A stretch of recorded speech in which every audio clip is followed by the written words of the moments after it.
So I picked up this 110-gallon acrylic aquarium from a friend of mine. They were giving it away. So I got it, and when I put water in it, did a water test, I noticed that there was a leak in it, which I kind of assumed there was going to be one. So what I did is I didn't panic, got a razor blade, and I found out the area where the leak is. It's pretty obvious. It's right here where you can see where there's where it's kind of opaque.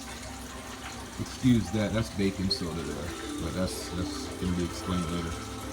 And so what I did is I had to basically clean the area really good, and I put liquid gel super Gorilla Glue on there, and I kind of gooped it all along the seam where the actual leak was, where I was assuming it was coming from. I think it's about the 4-inch mark right there.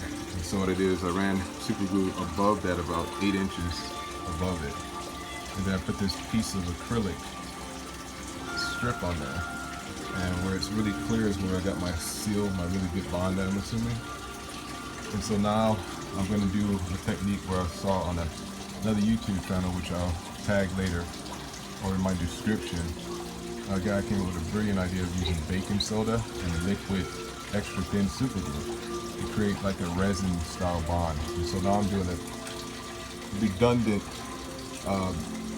layer of that on the outside of this, just to make sure that it's going to seal, because I really like to get this thing filled up tonight, because my goldfish, massive goldfish, are in a bowl, like a big bucket right now, and I really don't want them to have to sit in there overnight.